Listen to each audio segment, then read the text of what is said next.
Hey everyone, welcome to the Current Case Podcast. We're a group of four friends discussing the latest current events as they apply to our everyday lives.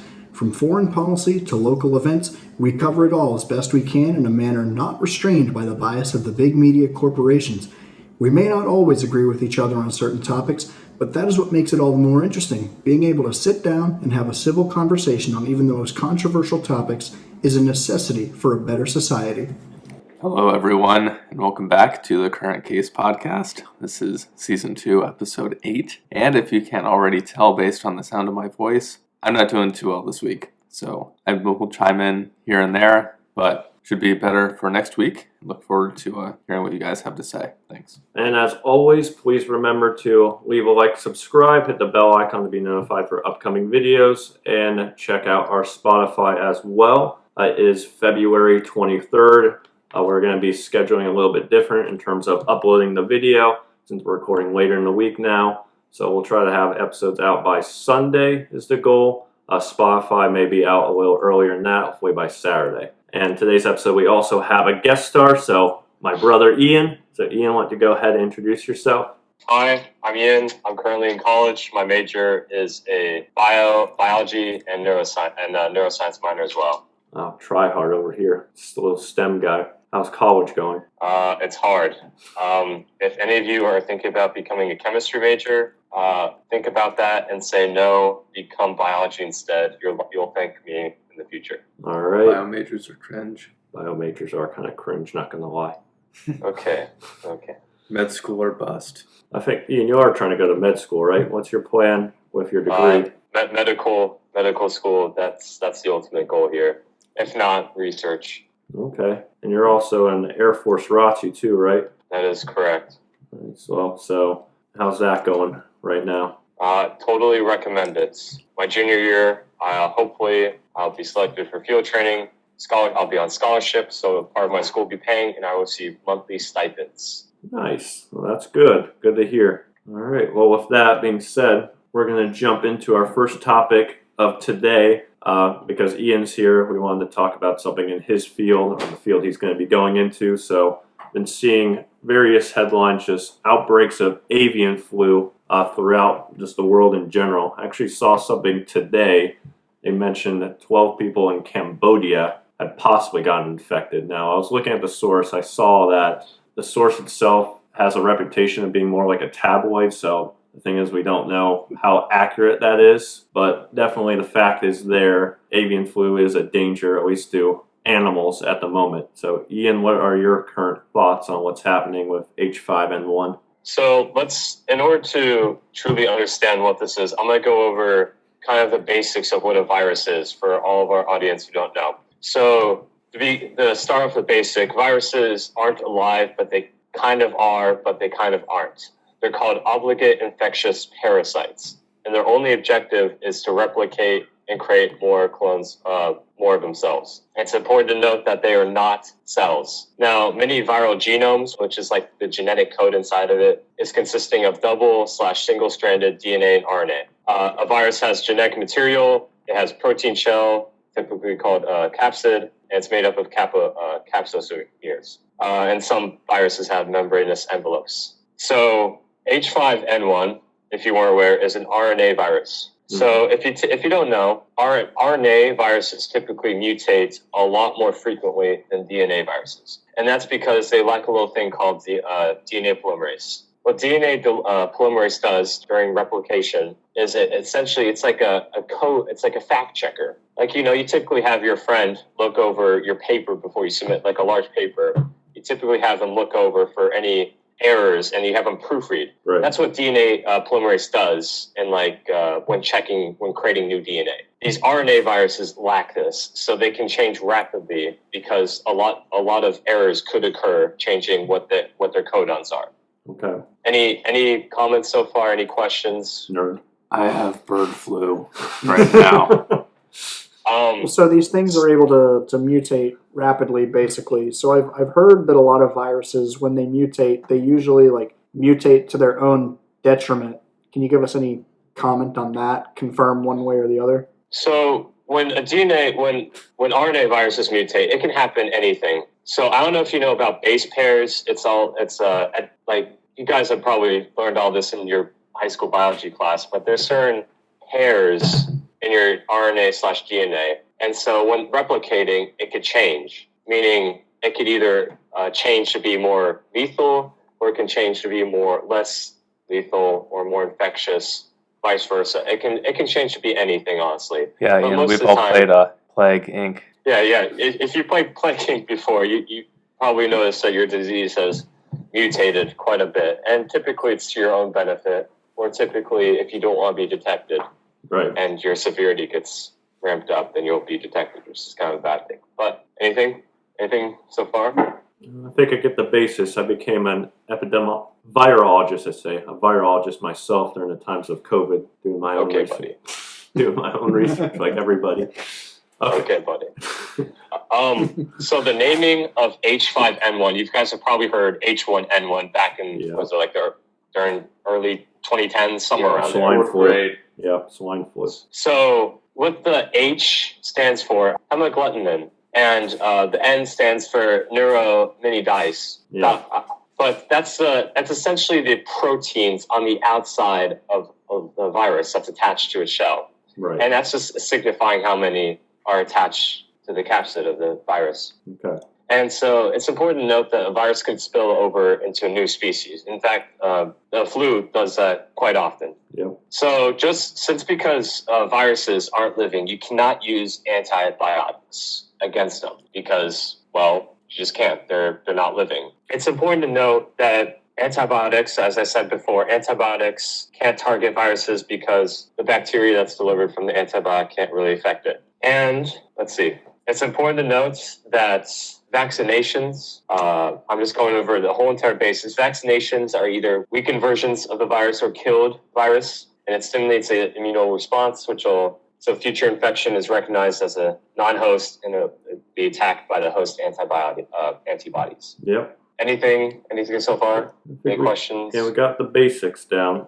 So I kind of wanted to steer this onto what's happening now. So, do you know much about H5N1? Have you been looking up articles about it? I have been. Okay. And so what I'm seeing so far is that at least one person in Cambodia an 11-year-old girl, unfortunately, has been killed by the virus in Cambodia. Yes. I saw today, maybe I'll send you the article, that there was more people reportedly infected, like 12. I think they said up to 12 in the same area in Cambodia. So, unfortunately, it's very sad, but these rather third world countries are going to be hit a lot harder than the first world countries, because this isn't, we have at least medication that can help try to fight it. Right. And obviously these third world countries don't really have the resources to afford it, which is really unfortunate. But in order to combat H5N1, we have antiviral drugs, which reduces the virus's ability to replicate. Right. And as of now, it seems to be, there hasn't been the big scare, of course, it will get the ability to spread from human to human. It seems right now it's still spreading bird to mammal. But I've seen reports, I don't know if you think this is true or not, that it's possibly mutated to spread from mammal to mammal. What do you think of that? I wouldn't be too worried about this, to be honest. This isn't going to be a COVID-19. You don't think it'll be another pandemic? We already have a lot of medication. We have a lot of antiviral medication out there. Unlike the COVID-19, which only had some, remedies to really treat it. We didn't have a vaccine. We have antiviral medication already produced. You can typically use the same antivirals as you would the flu. It'll help try to essentially get it. So you have zanamivir, you can have that. You have permanevir. All those that treat the flu can help also treat the bird flu.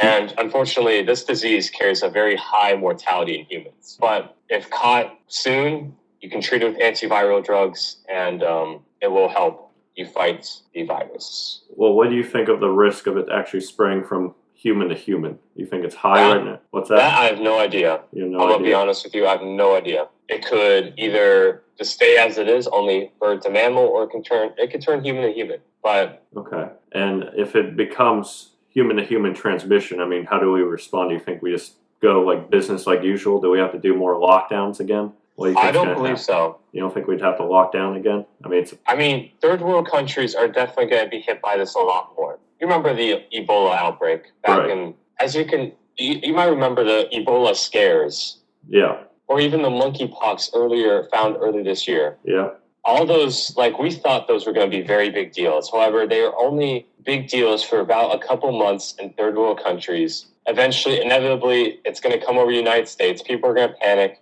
However, nothing happens because we have the resources, we have the technology to treat this within the United States. right. But so my question is, like Ebola is detectable pretty early on. I mean, you get symptoms almost immediately, and of course, you're very severe at that point. So they're able to catch you and then isolate you. Like, what about here? Like, don't symptoms usually with the flu? Don't they come on usually later? So you have a larger incubation time, meaning So it gets spread easier. The symptoms for H5N1 typically begin 2 to 8 days and will most likely feel like the common flu: cough, fever, sore throat, muscle aches, headaches, shortness of breath. That's like the incubation period. It's about 2 to 8 days. Yeah, and I think that sounds like that would pose a much higher risk of it spreading because, I mean, people are going to be like, oh, it's just a cold, whatever, just go about their business. And then it turns out, well, this is the avian flu, which of course has a very high mortality rate. I think like that's what I'm worried about there. Well, if we become a state in which, like, a state of like emergency where we think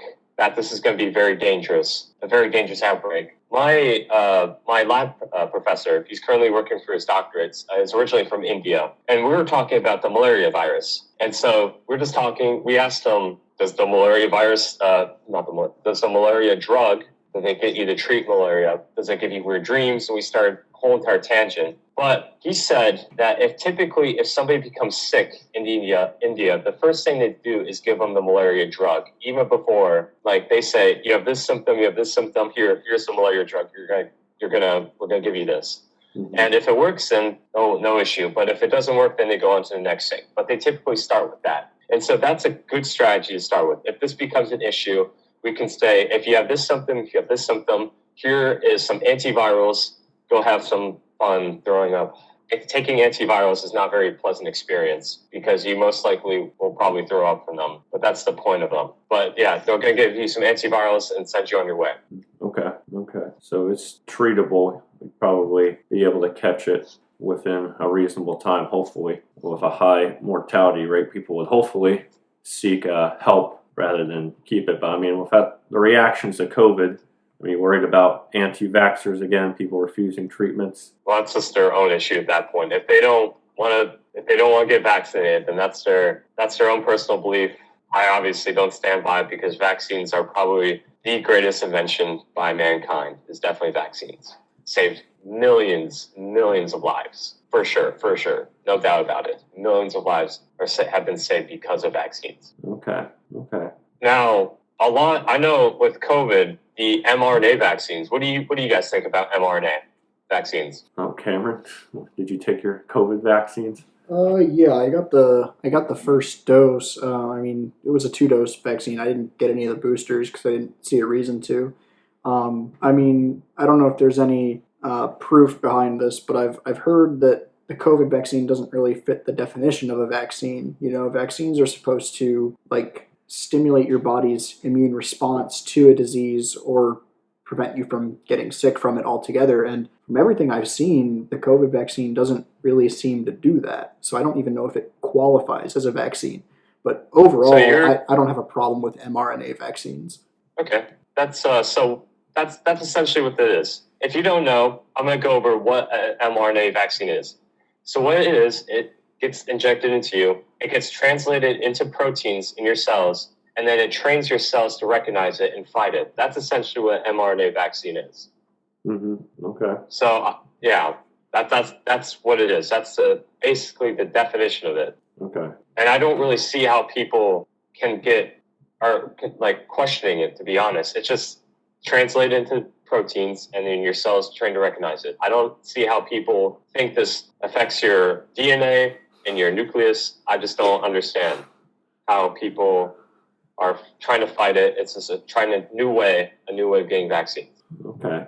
I think mainly those people are just uneducated and don't know what they're talking about. Yeah, there's really no reason to fight against it. Like, it can't rewrite your DNA like these people think it can. That's exactly it. The only real problem with it is that, like, a lot of people, including myself, might argue that we don't really see a lot of widespread tangible results from this thing. You know, if it's supposed to prevent you from spreading it to others and prevent you from experiencing debilitating symptoms from it, I don't know that we've necessarily seen that from the COVID vaccine in particular. That's not to say that mRNA vaccines in general are ineffective. I'm just not sure that this one is all it's cracked up to be. What do you think there, Ian? What? Well, I'm sorry. It's just like you're right, most diseases are, most vaccines are very effective, and they'll give you the best protection against very serious diseases, especially when vaccines have been in lab for years and years. They will give you the immunity, you'll never have it. However, vaccines have been created in a short time period, like the COVID vaccine. They're obviously crunched on time. They cannot fully develop the vaccine to have full immunity against you. Yeah, plus the fact that COVID-19 itself is a bit of an unusual disease, given that it leaked out of a Chinese lab. Yeah. Very true. All right. So, I mean, we actually have talked about vaccine, the conspiracy surrounding the COVID vaccines back in episode 2 with Weston. Of course, we might want to re-record that one because that was horrible audio. So we'll have him back on here soon as well. But I guess, Ian, because we do need to start moving on here, kind of just wrapping up, going back to avian flu here. So essentially you don't know much the risk of the human-to-human transmission, like how high it could be.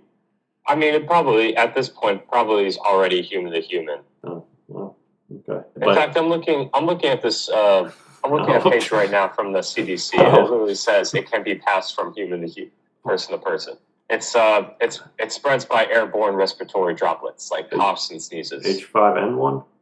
H5N1. I've never, I mean, I'll have to look at that, because I've always thought it just spread, at least now, human to, like usually infect. Oh, actually, I'll have to double check, because, I mean, I think the way you naturally contact is through an infected bird. Yeah, you'll probably get it that way. So I'll double check, and because I don't know if it is true, I mean, that is concerning, but you said even if this is true human to human, you're not too concerned right now?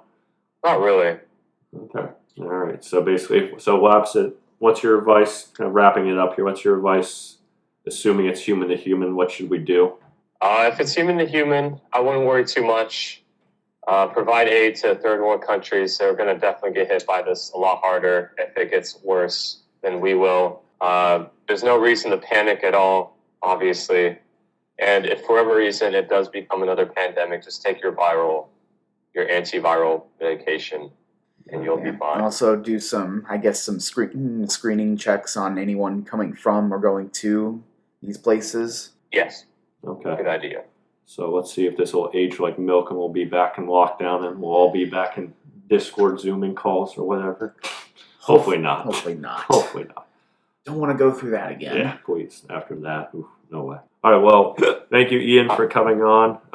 Good luck with school and everything. Keep it up. It's been a pleasure. Yeah, keep up the hard work. So thanks for your advice. It's definitely been very informative to definitely me, I'm sure all of us here. All right. Of course. Yeah. Yep. Good night, guys. Good night. Have fun. So for this next segment, Jared, I know you talked about a couple weeks ago, you said that we're already in the midst of a Cold War. Yes. How does the recent events between China and Russia tie into this? Yes, so I was revisiting, like I said, I told Cameron before we started, I was revisiting some of our Season 2 episodes, the one about the China Blue, and actually Ashton was the one who brought it up, Russia, China. He said that China and Russia weren't as stable as you think they are, but even these past couple of weeks here, that you can make the argument has changed, or at least things are progressing between them. This past week, we had China's top diplomat, Wang Yi. He visited Moscow, visited Putin, and he wanted to reaffirm their close bilateral relationship, basically stating that, hey, our relationship is rock solid. China's stance on Ukraine is very weird, you could say. Outside, they're proposing a peace plan, but we haven't seen that peace plan yet. I mean, it could basically be, hey, Ukraine, give Russia the territory they want and peace. Now, obviously, Ukraine is like, no. Oh, by the way, it's also tomorrow's the anniversary of when the war started, too, a year ago. Well, technically, when it escalated, Yeah, I when would it say the escalated, war really started back in 2014 with Crimea and the Donbass breakaway. Yeah. So we'll see if anything happens tomorrow, if Putin's doing anything. He gave a speech this past week as well. I saw the highlights. I mean, a lot of it was kind of just more, it was basically like a Russian State of Union. He was like, West doing blah, blah, blah.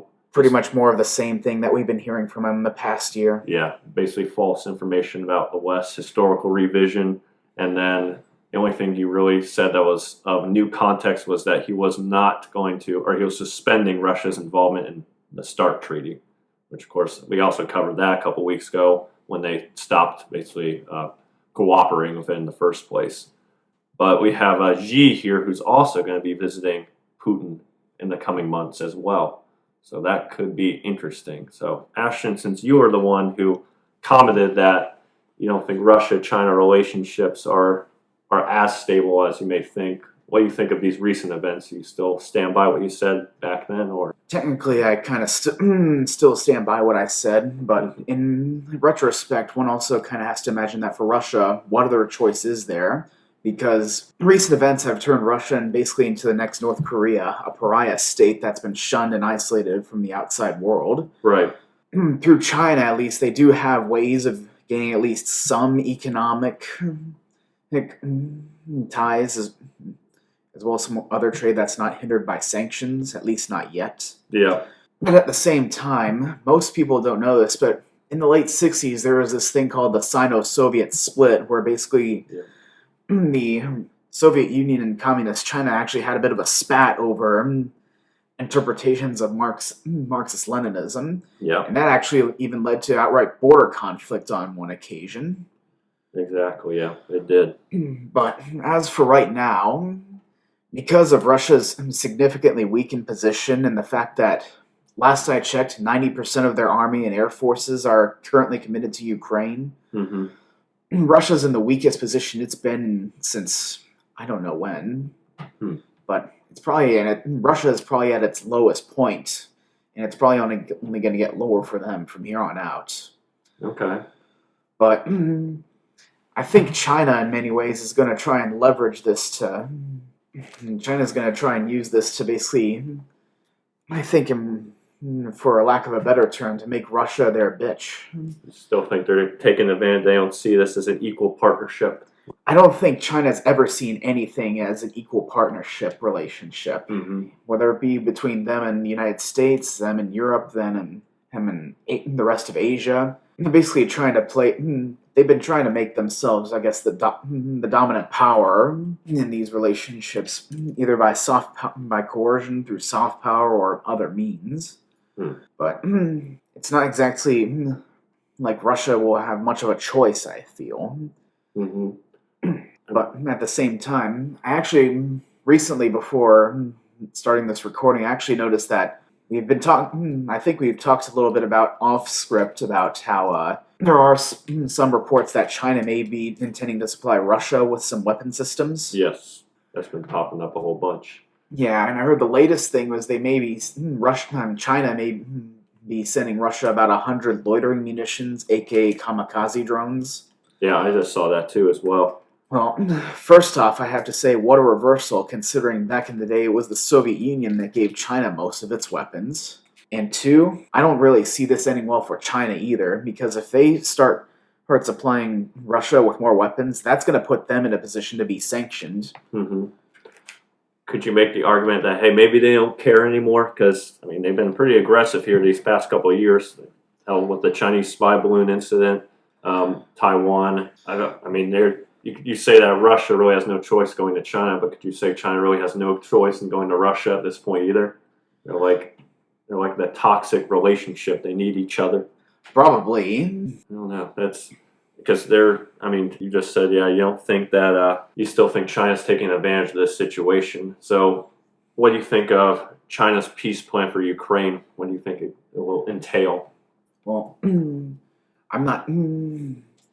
I'm not sure exactly how China's gonna think about making peace in Ukraine, but I will say this: if they even slightly favor the Russians in this, it's gonna be a non-starter for Ukraine and everyone else. Do you actually see? I mean, do you see any other way that China would? You think China would actually take a neutral stance in this situation? I don't really think China is going to take any neutral stance, and at least not unofficially, I should say. It's possible maybe their peace deal might sound good, but on the inside there's like some hidden lines in there. Yeah. I don't see them at all. Like, why would they want to favor the West? Why would they want? Because they're already going with Russia. They're meeting up with Russia. He's meeting up with Putin here in the coming months. So why would they do something to upset Putin in Russia? You know, Russia's not going to like that. I don't know either, but I'm going to say there's absolutely no way this peace plan favors Ukraine at all. I would call it right now. Agreed. And I also don't really think it's China's place to be negotiating a conflict that's currently happening in Europe. Right. It's like, what the hell? What are they there for? This is a European conflict. Yeah. I think the only thing they might use to justify it is their so-called Belt and Road Initiative, more like the Belt and Road debt trap. Yeah. It's ridiculous. But they really have no legitimate grounds to dictate anything in Europe right now. Right. Cameron, any thoughts? Not really. I just think China sucks.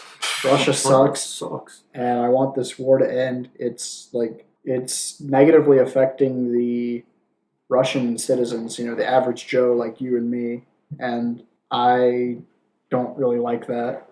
Unpopular opinion, or maybe popular opinion, I don't know. Why the fuck are we spending all of our tax money on Ukrainian pensions? That's true. I did see that we were giving Fuck $500 million more dollars to them, and a lot of it's going to Ukrainian pensions, which is absurd considering our own Social Security is set to dry up before people our age get to see a penny of it. I don't really get why we're spending that much money on Ukraine and their social infrastructure when we've got homeless, starving veterans and just homeless, starving normal people on the streets. Right.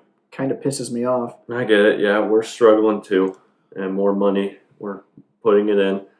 I've heard the arguments that we could also put this in kind of that World War III segment, but I've heard the argument we're kind of fueling the conflict by our constant supply of weapons and money to Ukraine. I don't know. I see that argument, but I feel like most of those might be. Hot take. I think we're just as bad as China at this point with our involvement in Ukraine. It's not our country. It's not a NATO country. We can give support, but the amount of support that we've given thus far is far and beyond anything. His avian flu's acting up. Yeah. Well, I'm trying to think how to phrase this. Like, it's so far beyond anything that we should have done in the first place. Like, if I were Russia or China, I would say the amount of money and the stuff we'd sent over, I would say we're actively financing the war and therefore involved. It's like just the sheer volume of stuff that we have sent over. I agree. Somewhat. We're continuing this war. We're help funding it. We have our own reasons, though, just to keep the peace in East Europe, to protect the other nations around Ukraine. Because we probably said before, they stopped. Why would they stop at Ukraine? They just keep on going. Yeah. Well, this is where I fundamentally disagree. If they touch a NATO country, like Poland or something else, all right, that's fine, it's justifiable. But just this random-ass country, no. We can condemn them, we could sanction them. We don't need to spend trillions of dollars sending them money and or time assets over there. Well, at the same time, if it weren't for that U.S. and NATO aid, Ukraine would have already fallen by now. Well, kind of like how capitalism is. If the business isn't running, then it should disappear. It's like I said last episode, this is how conquest has worked since time immemorial. If you are not able to defend yourself and your allies are unable to adequately defend you and, more than that, crush your opposition, then you fall. That's how it works. Jared, sorry, but that's what it is. Yeah, Jared, do you remember that time we had that discussion about why nuclear weapons just destroyed war? Yeah, we did. So you might have to elaborate more because of my voice, and it'd be nice if people could understand me. But the premise of this, kind of piggybacking off of Cameron's concept, is that war used to be fought by manpower and intelligence, right? Looking back, it was, all right, who had the bigger stick, who had the better bow and arrow, who had the better army size, who had horses, who had gunpowder, who had intelligence, right? That kind of leads us back from the days of cavemen to World War II. Mm-hmm. The end of World War II, warfare kind of stopped. Now, you could talk about the war in Iraq, Vietnam War, all those things. However, I'm talking about like conquest in a global sense stopped because nuclear weapons are the ultimate last resort option. That it's either like there's no way for countries to progress after this point. Everyone is locked in a stalemate. And I think this is what we're observing. It's a worldwide stalemate fighting proximally through Ukraine. So if you want to go and talk about the, how I said like society versus society, usually the one with the better opinion wins because they were more advanced and that's what got recorded. Yeah, I mean, it's a good segue as well because I always see fears, especially honestly even this past week with all the news coming out with these Chinese diplomats going to Russia trying to bolden their relationship and them saying, hey, our ties are deeper than ever. We have a new complex friendship with each other. Of course, people automatically see that and they're like, oh, this is a new axis right here. So the thing is a World War III actually possible? Personally, I would say it has always been possible that World War III might break out at any time for whatever reason. But I think what's kind of really needs to be debated is exactly would that war look like?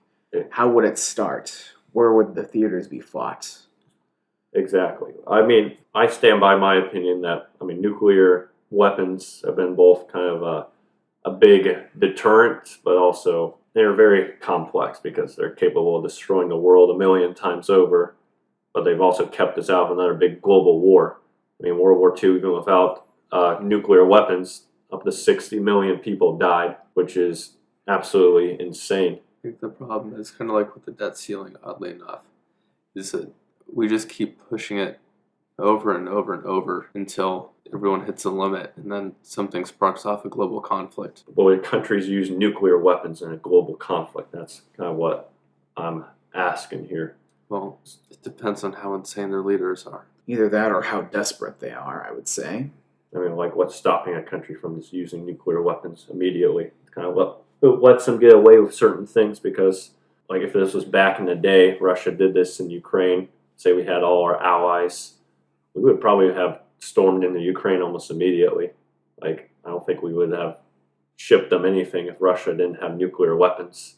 We would have been in Ukraine, pushed the Russians out. I don't think we would have invaded Russia, but we definitely would have been boots on the ground in Ukraine. But because Russia has nuclear weapons and they like to threaten that all the time, we're like, we're going to fund the Ukrainians instead. Well, I guess the question is, do they even have the armaments needed to use their nuclear arsenal? They've been using up all of their missile supply shooting non-nuclear weapons at Ukraine and other nearby areas. So can they even support a nuclear attack on anyone? Well, here's the thing. I don't think they've used any of their long-range intercontinental ballistic missiles, such as the Sarmat or the Topol-M. Those are what would typically be used to strike at the U.S. mainland if it came down to it. Typically, though, just about any system these days can actually be quote-unquote nuclear capable. It's the warheads that are stored and prepped separately. Nuclear warhead AIM-9X. There we Yeah. go. Well, there was actually a nuclear air-to-air missile once developed in the Cold War by the U.S. Air Force. Of course there was. Oh yeah, actually, no. Putin did say as well that Russia was preparing to deploy their Sarmat nuclear missiles later this year. So, I'm sure that's more rattling than anything else. I doubt he's ready to take fire. Yeah, and something that you also need to be aware of when talking about nuclear weapons is the nuclear doctrine, what each country ostensibly says that it will use its WMD arsenal for. because this is actually something where you cannot afford to be ambiguous. You want to know where the red lines specifically are so that nobody dares to cross them. If I recall correctly, China's nuclear policy is basically a no first use policy. They won't use any nukes unless someone else launches a nuke at them first. Same with India and I believe Pakistan as well, as well as Britain and France. Russia, if I recall correctly, I think the four main things that would trigger a nuclear response from them would be if there's any existential threat to the Russian Federation state. Oh, well, fuck, there we go. Anytime Russia's threatened, just let them fly. Second, if there's any attack on any of Russia's nuclear infrastructure that might compromise their ability to launch in any way. Third, if the leadership of Russia is in serious jeopardy. Putin. Or four, I forget what the fourth one is, but I think it may be similarly if a Russian territory is say attacked by another, invaded and attacked by her power. So I'd say we're probably already around 2 of the 4 of those for Russia. Probably, but even still, despite the fact that Russia has ostensibly claimed to have annexed 4 of Ukraine's territories plus Crimea, and there hasn't been a nuclear response yet, it sounds like thus far Putin's nuclear rhetoric may just be a bluff. Yeah, I agree too. Just kind of shifting over here, China actually looks like they released their peace plan with Ukraine. Essentially what it says, they're still have a 12-point proposal on the way to end the conflict, but they want to urge the end of Western sanctions imposed on Russia. They want measures to ensure nuclear facilities, the establishment of humanitarian corridors for the evacuations of civilians, and steps to ensure the export of grain after disruptions caused to the food through their global supply. And then, of course, they are still refusing to criticize the conflict. They're still claiming to be neutral because of their no-limits friendship with Russia. And they're also accusing the West of provoking the conflict and fanning the flames by supplying our defensive weapons to Ukraine. Well, I think that peace plan is already sunk before it even left the port. Why is that? First off, the point about lifting sanctions on Russia for this, I don't think that's going to happen. No. Not so long as Putin and his cronies are in power. Yep. I'm sorry, go ahead. And secondly, trying to make a peace plan and yet accusing one side of which you're also ostensibly in a Cold War with of being too aggressive. That's not going to fly. Right. And they're also saying, hey, our long-held positions are that all countries have sovereignty, independence, and territorial integrity. They need to be effectively guaranteed. Okay, what about Taiwan, China? What about Taiwan? What about Tibet? What about India? Again, it's hypocritical. It's hypocritical, and I mean, I'm not even sure this is a new statement from them, to be honest, because I feel like I've heard this out of them before with the Ukraine war. They want to end the Cold War mentality, and yet they have put their own population into a Cold War mentality by basically waging a low-intensity war against the United States. Throwing fentanyl in here and stealing our intellectual property, sending a spy balloon over our territory. Yeah.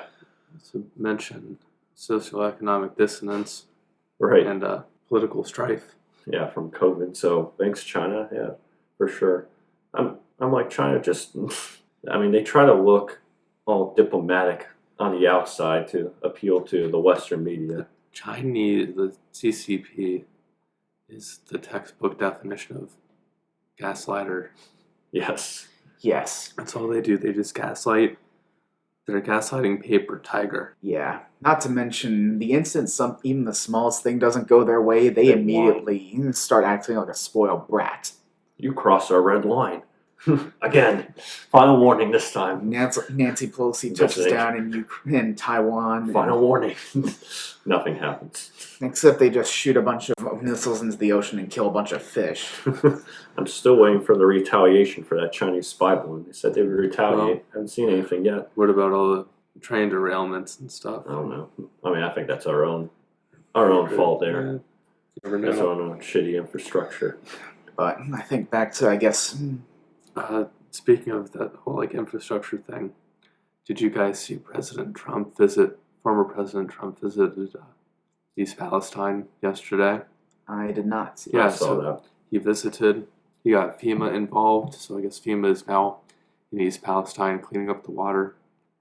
He said FEMA wouldn't be involved if it wasn't for him, which frankly I agree with. And he also visited one of the local McDonald's and bought a variety of stuff for all the firefighters, police, and citizens in the area, just as a token of goodwill for him.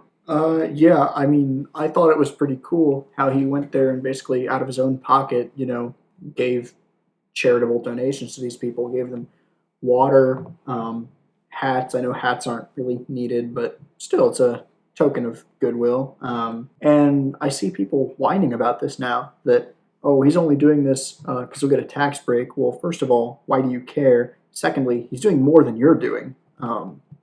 I think the real issue is that these people hate to see people give to charity out of their own pocket because they themselves will only give if they're forced to, and they think everybody else needs to be as well. Another thing, I think the biggest takeaway from this is that he did get FEMA involved and did get the water quality back. Because when they asked him, Mr. President, is our water safe to drink? He responded, "It will be." That is him telling that now it will be is important. Still not voting for the guy. Yeah, Trump's first presidency was already a bit of a disaster, to be honest. I'm not ready for another 4 years of him. But then again, I guess some of the reason why a lot of people are getting angry at him is because they just simply hate Trump because insert. Because, yeah. Him or not, fact is, he went to East Palestine and Biden hasn't done diddly shit about it. Exactly. Yeah. He's leading by example here. I know he's not technically our elected leader right now, and part of me doesn't want him to run in 2024 anyway, but like it or not, he is leading by example here. He is doing what a leader should be doing. Leadership is not sitting back in your cozy office and telling everybody else what to do. Leadership is going out on the front lines and doing what you want those under you to do. Right. I will say, he kind of is making Biden look like a fool because, Biden's been in Kyiv. He did that surprise visit to Kyiv. Who the fuck is that? What the fuck? I think you're It's going to have to interrupting our restart that podcast. sentence. Who dares interrupt our podcast? He orders food in the middle of our podcast. Anywho, Biden was in Kyiv. And he also visited Poland. So that's where he's been at while Trump was in Take the East walk Palestine. to Poland, though. yeah. But anyways, I think we're getting a little bit off track. Well, possibility of World War III somehow onto East Palestine and whatnot. Thanks, man. You fucking bird flu fuck. Anyways, That's discrimination. All right. So that was China's peace point plans. I'm glad we just got to see that now. It's kind of a joke, as I said. We called it a paper tiger. yeah, It's I'm sorry. Chinese diplomacy as a whole, honestly, is a joke. It's basically just be nice, but let's not address anything that's actually causing the conflict. Just be nice. And we're also going to secretly support the side who's antagonizing everything. Pretty much, yeah. So, Ashton, with nuclear weapons, you think Xi, Putin would be insane enough to use them? Well, I can't rule it out entirely, but they'd have to be pretty damn desperate if they're actually gonna start prepping those for launch, I would say. Because even they at least recognize that those weapons are a weapon of last resort. Right. All right, is this... I will say, though, something else we kind of have to consider is what would a World War III in this day and age look like if it actually came down to it? Cyber war? That's probably going to be a part, at least a major part of it, yeah. You could argue that's already a part of it since the citizens of Russia in particular, or even countries sort of allied with Russia like Belarus, you can't really do international commerce with them, which is hurting the government and the citizens, which, if they want to use that to leverage their citizens to hate America for that, I can see how they'd easily be able to do that, Well, they already have, Russia at least already has their troll farms as well as their network of shills out there, as does China. But I think if it actually comes down to a kinetic conflict, The two places to keep an eye on in the coming years would be Ukraine. There's always a chance that could escalate, especially with recent reports saying that Russia might be attempting to do something with Moldova. Yep. And then you also have Taiwan, which I feel Taiwan's probably the bigger concern here. As if anything sparks off over there, almost certainly U.S. and China are going to come to clash. Okay. That's almost a certainty, especially with Taiwan as well in there. And then you have Iran still. I mean, they hate it. Have you seen the headlines there? I think they achieved 83% uranium. Yeah, I've heard something along the lines. I think someone's helping them out with their nuclear program. Because the nuclear deal we had with them is dead completely at this point. So who do you think would be helping them? Most likely Russia, as I know their relations have been kind of growing recently since Iran recently provided Russia with those Shahed drones they're using against Ukraine. Yeah. Possibly also supplying them with ballistic missiles. Mm-hmm. And Russia, in turn, is planning on giving them Su-35 fighter jets, and who knows, they could be helping Iran with their nuclear program. So, kind of just wrapping things up here, do you, just based on everything that's been happening thus far, do you fear a World War III coming soon? I would say that right now the risk is certainly higher than it has been previously, but I'm not entirely sure what to expect out of it. What you would expect in the first place. That's unsettling, I'd say. Cameron, what do you think? Part of me is a little worried about it, but I honestly don't think it's going to come to that. If it does, I don't think the average citizen has much to worry about. The United States is virtually geographically uninvadable, so we'd probably be fighting a war on their fronts. And as for a draft, I don't think it's going to happen. We have the largest volunteer military force in the world and the largest military budget in the world. I don't think there's any need to force the average Joe into military service if it comes down to that. I agree, Cameron. I think I'm definitely confident in the US's conventional warfare capabilities if it does come down to it. I have a feeling that, especially against Russia, we're pretty much going to wipe the floor with any conventional opposition. China, it'll be a tougher fight, but I do believe that inevitably we will come out on top against them. The main trick, however, is going to be how do we avoid it going nuclear? I mean, something to keep in mind is that the nuclear arsenals of the United States, Russia, and China of today are nowhere near the size of the U.S. and Soviet nuclear arsenals of back in the Cold War. It's still a lot of megatons of nuclear warheads to worry about, but it's likely that the damage, if it does get down to nuclear war, it's possible that any resulting damage could be minimized if the silos get taken out, if we have anti-ballistic missile systems ready to go. It is possible that we could minimize the damage. My biggest concern, and Jared, you would know this well, is all the close calls that happened during the Cold War. Yep, tons. You can see how even just one man was like, not going to launch these today. Save the role time and time again. And I think that is our biggest threat right now, is someone just... How much luck do we actually have? Yeah, how much luck do we have with this? That's a very good point there. It's like when we approach another Cold War, we've gotten very close to nuclear annihilation. This took a stubborn man to save us, basically. I mean, we can't push our luck again this time. Last thing I want to kind of end with here, I have China's official 12 points. I'm just going to go through them quickly. We can have a good laugh, or we can get angry about it. Some of these I'm like, okay, China. Well, shoot. All right, the first point is respect the sovereignty of all countries. The basic description of sovereignty must be respected at all times. Doesn't place blame on anybody, including principles from the United Nations Charter must be strictly observed. Hypocrite. Hello, Taiwan would like a word. Also, what exactly does that make of Donetsk and Luhansk? Right. Next is abandon the Cold War mentality that you keep provoking, China. Okay.